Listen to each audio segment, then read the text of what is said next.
Trending at usap-usapan nga ngayon sa social media ang video ni Liza Soberano na nasa Singapore at spotted doon sa video si Jeffrey O na ngayon ay nalilink sa kanya. So, gaano kaya ito katotoo mga marites ko? Panuurin ang videong to hanggang dulo para alam nyo talaga ang totoo. Mas lumakas ang humor na sina Liza Soberano at ex-business partner ni James Reid na si Jeffrey O pa rin ang magkarelasyon. Ito ay matapos makitang magkasama ang dalawa sa Singapore kung saan naging speaker si Liza sa ginanap na Asia Summit 2024 sa Marina Bay Sands. In all fairness kay Liza, impress daw rito ang mga nag-participate sa nasabing summit kung saan naging speaker din ang South Korean singer-actor na si Won Choi na UNICEF Regional Ambassador East Asia and Pacific United Nations Children Fund at Hana Nguyen, isang entrepreneur, philanthropist at UNICEF International Council member. Save the Children Philippines daw ang nirepresent ni Liza. Advocacy ni Liza ang mga kabataan na noon pa man ay very vocal sa kanyang itinatag na foundation na pumabor na taasan ang parusa ng statutory rape.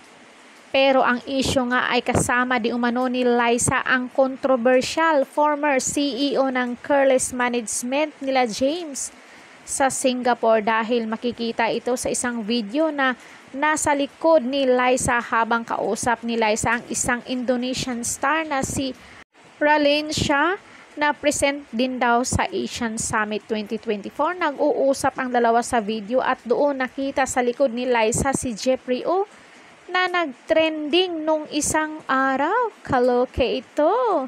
Si Liza nga di umano ang tumulong ayon sa chikang katutong si Ogie Diaz upang makalabas ito ng kulungan. Mukhang totoo ito.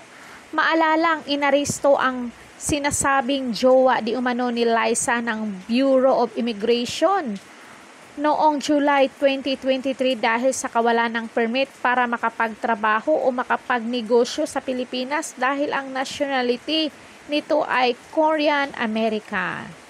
Ibinunyag ni James kay Ogie ang ginawang panloloko di umano sa kanya ng dating kasosyo at ayon pa sa aktor, importanteng natutunan niya rito ay huwag basta-basta magtiwala. So anong say nyo dito? Diba? Totoo siguro na may relasyon or baka ito na ngayon ang bagong manager ni Liza? Maaari din. Ang sabi di umano'y natangayan si James Reid ng 100 million. Oh my goodness. Mga marites, totoo kaya to? So kung nagustuhan nyo ang videong to mga marites, comment down kayo dyan sa baba kung ano ang inyong naging pahayag dito. Don't forget to like, share, and subscribe Caridad Official TV para updated kayo lagi. Thank you so much.